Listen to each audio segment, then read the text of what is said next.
मुझे अक्सर लोग कहते थे ये आईएसआई का एजेंट है, ये मोदी का पोस्टर बॉय है चीमा साहब। जो मैंने देखी है नफरत वेजिटेरियन कौम की नजरों में देखा है, जो मेरे खून के और मेरे बच्चों के खून के प्यासे हैं, मैं डर के वापस आ गया और मैं कहा खुदा दा ना गया यार, शुक्र है अल्लाह की जात का कि पाकिस्तान मौजूद है।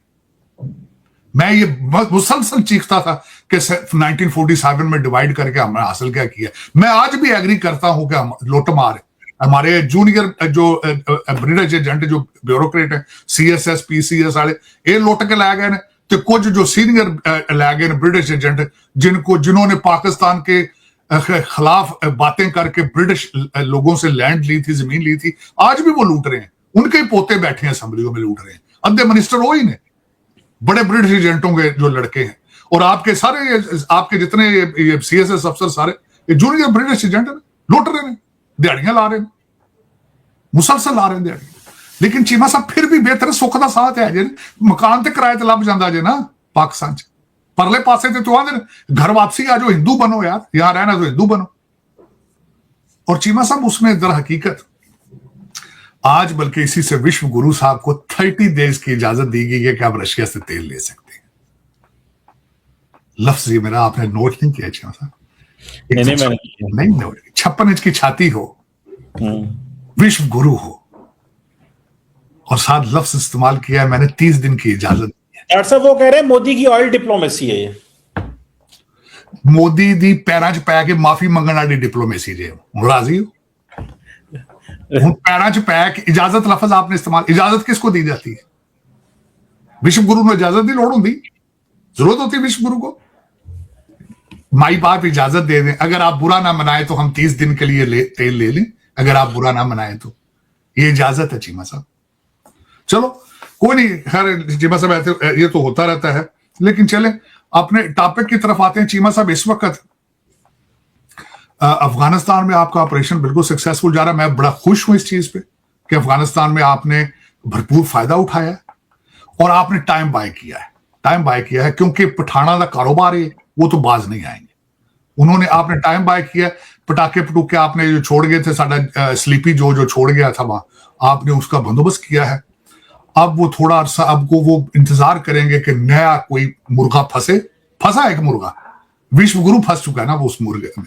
मेरे कल देख रहा था कुछ चैनल जो इस वक्त गुस्से में झाग छोड़ रहे हैं अमेरिका के खिलाफ, उन्होंने कहा है अफगानिस्तान को असला दिया जाए, फौरन दे। असला कौन सा देना है? अपना तो थोड़ा असला चलता नहीं, अपने जहाज थोड़े डिग पेंदे।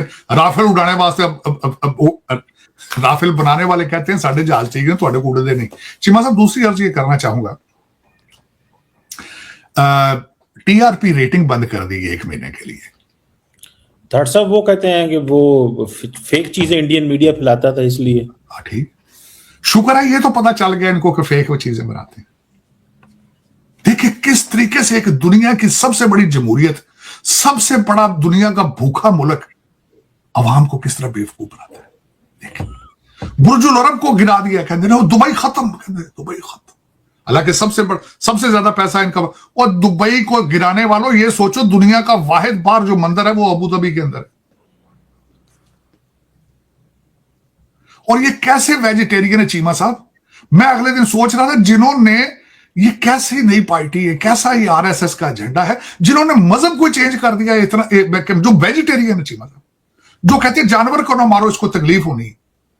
जैनिज्म देखो, बुद्धिज्म देखो, आज वो पूरी दुनिया के खून के प्यासे चीमा साहब। कभी वो अरबों का खून देखना चाहते हैं, कभी वो पाकिस्तान का खून देखना चाहते हैं, कभी वो बांग्लादेश का खून देखना चाहते हैं। ये क्या ड्रामा कर दिया है आरएसएस वालों ने। और जो बीजेपी को नहीं मानता वो हिंदू भी नहीं है, वो देशद्रोही है, उसका दुनिया में जिंदा रहने का हक ही कोई नहीं चाहिए। देखिए जुल्म, ये जुल्म देखें इस कौम के साथ क्या जुल्म किया गया है, और इस मॉडर्न टाइम चले। लेकिन इसको अगर सियासत कहा जाए तो आपकी मर्जी, आप कह सकते हैं, मैं नहीं इसको सियासत कह सकता। आपने मजहब को इस तरीके से सियासत में ले आए हैं कि आज अगर कोई बंदा बीजेपी का नहीं तो वो इंसान ही नहीं, ये सियासत नहीं है चीमा साहब। अब उससे आगे चीमा साहब ये जो अगली बातें चल रही हैं चीमा साहब इस वक्त, इजराइल के अंदर से भी खबरें नहीं बाहर बैन कर दिया गया है, मिडिल ईस्ट से भी उनको खबरें का बाहर नहीं जा सकती हैं। और इस वक्त सोशल मीडिया, यहां तो टीआरपी बंद कर दी है, अमेरिका की टीआरपी कब बंद करेंगे मुझे समझ से मेरे से बाहर है। इनको भी वो अमेरिका को जो टीवी देखते कोई नहीं। आज मैं देख रहा था अल जजीरा को देख रहे हैं सारे। वैसे भी अमेरिका के होटल्स में मैं आपके साथ कई दफा मैंने ट्रैवल किया तारड़ साहब, जाके केबल लाइए तो सिर्फ 4-5 अमेरिका के चैनल ही आ रहे होंगे ने, बाहर की दुनिया के चैनल ही अंदर कोई नहीं होते। ये भी अमेरिका की वक्री कोई खत्म हो चुका है। सीएनएन एक साइड का डेमोक्रेट पार्टी का बयानिया दे रहा है, फॉक्स जो है वो फार राइट का एजेंडा दे रहा है, दरमियान में चीज है कोई नहीं। चीमा साहब इस वक्त जमहूरियत डेड एंड पे पहुंची इस वजह से है कि फार लेफ्ट और फार राइट मिडल पे है ही कोई नहीं। मैं अर्ज कर रहा था चीमा साहब, मैं पॉलिटिकल साइंस का स्टूडेंट हूं, हमेशा ये मैं कहता रहा हूं माजी के अंदर कि मैं सर्टेन चीजों पे डेमोक्रेट में फीलिंग्स हैं, सर्टेन चीजों पे हम रिपब्लिकन। आज वो चीज नहीं है। आज देखें, मैं अपने आप को समझता हूं कि मैं एंटी वार पर्सन हूं, मैं इंसानियत सफरिंग के खिलाफ हूं चीमा साहब, चाहे वो हिंदू है, सिख है, यहूदी है, शिया है, सुन्नी है, जो कुछ भी, वो बाद में उसकी सफरिंग। किसी मां के बच्चे को किसी को मारने का कोई हक नहीं। और डोनाल्ड ट्रंप साहब भी 3 इलेक्शन में यही कहते रहे कि उनके दौर में, उनके पिछले डोनाल्ड ट्रंप 1.0 के अंदर कोई जंग नहीं थी। इस जंग को शुरू करने से 3 दिन पहले अभी चीमा साहब उन्होंने 2 हफ्ते पहले बोर्ड ऑफ पीस का इजलास बुलाया। मैं खुद इसी चीज को फॉलो करता हूं। लेकिन अब अमेरिका किस चीज में ट्रैप हो चुका है ये मुझसे भी, मुझसे पूछने मैं किधर हूं आज। मैं डेमोक्रेट नहीं हूं लेकिन I am anti war person.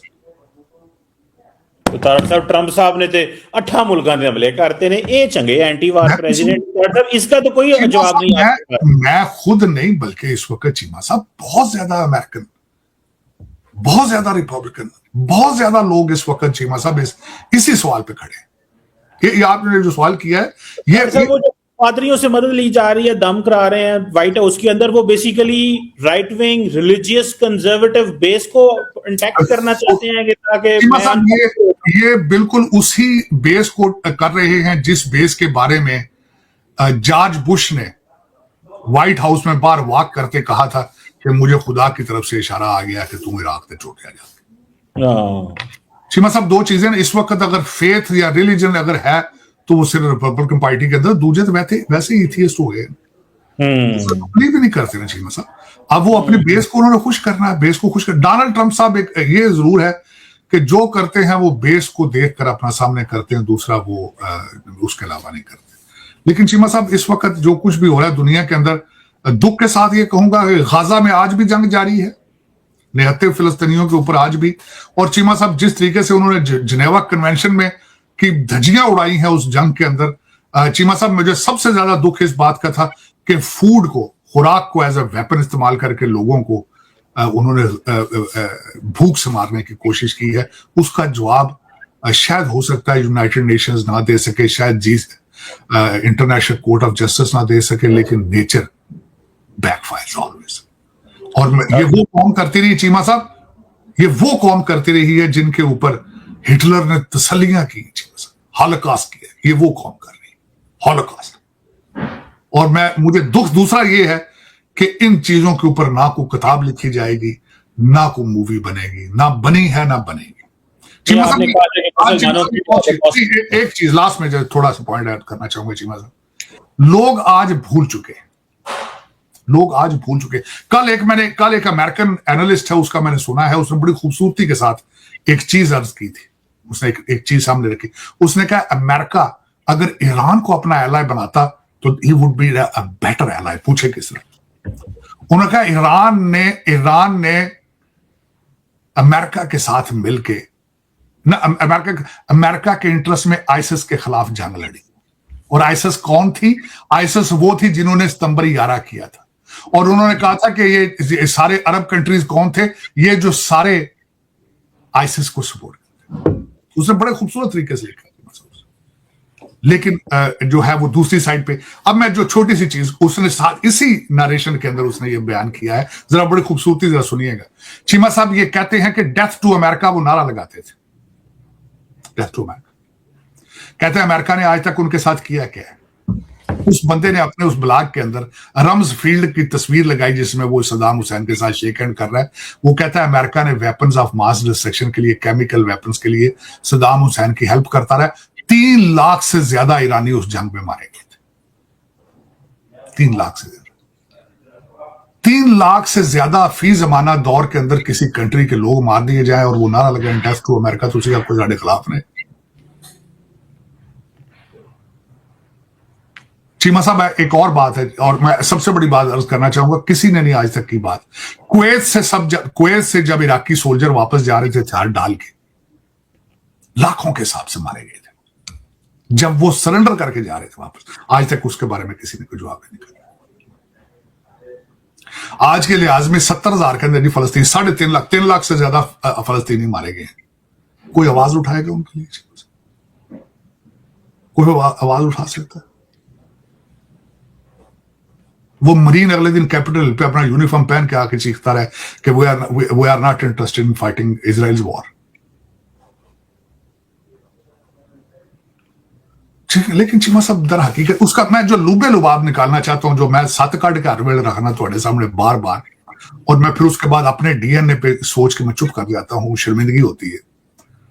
Cheema साहब, तालीम के बगैर कोई गुजारा। दरअसल हाल ही में भारत के ऑपरेशन सिंदूर और कूटनीतिक चालों के बाद पाकिस्तान की कई रणनीतियां कमजोर पड़ती नजर आ रही हैं। यही वजह है कि पाकिस्तान के कई टीवी पैनल और लॉबिस्ट अब खुलकर भारत के खिलाफ जहर उगल रहे हैं। इन्हीं में से एक नाम है साजिद तरार, जो लगातार इंटरव्यू और टीवी डिबेट में भारत के खिलाफ गुस्से से भरे बयान दे रहा है। तरार की बातों को सुनिए तो ऐसा लगता है जैसे भारत उसका सबसे बड़ा दुश्मन हो। वो बार बार चिल्लाकर कहता है कि भारत पाकिस्तान के खिलाफ साजिश कर रहा है, लेकिन सवाल यह है कि क्या सच में ऐसा है या फिर ये सिर्फ पाकिस्तान की अंदरूनी नाकामियों को छिपाने की कोशिश है। क्योंकि आज पाकिस्तान की हालत ये है कि आर्थिक संकट गहराता जा रहा है, IMF के कर्ज पर देश चल रहा है और अंदरूनी सुरक्षा भी कमजोर हो चुकी है। ऐसे माहौल में जब पाकिस्तान की नीतियां सवालों के घेरे में हैं, तब कुछ लोग भारत को दोष देकर अपनी राजनीति चमकाने की कोशिश करते हैं। विशेषज्ञ मानते हैं कि ये प्रोपेगेंडा पॉलिटिक्स का हिस्सा है। जब देश के अंदर समस्याएं बढ़ती हैं, तो जनता का ध्यान भटकाने के लिए बाहर के दुश्मन की कहानी बनाई जाती है। लेकिन अंतर्राष्ट्रीय स्तर पर भारत की स्थिति आज पहले से कहीं ज्यादा मजबूत मानी जा रही है। कूटनीति, अर्थव्यवस्था और रक्षा तीनों क्षेत्रों में भारत लगातार अपनी पकड़ मजबूत कर रहा है। इसी कारण कई विश्लेषक कहते हैं कि भारत के बढ़ते प्रभाव से पाकिस्तान के कुछ राजनीतिक चेहरे और लॉबिस्ट परेशान दिखाई दे रहे हैं। अब बड़ा सवाल यही है, क्या भारत के खिलाफ लगातार बयान देना पाकिस्तान की समस्याओं का हल है या फिर ये सिर्फ एक और राजनीतिक प्रोपेगेंडा है जिससे असली मुद्दों से ध्यान हटाया जा सके? आप क्या सोचते हैं? क्या पाकिस्तान के ये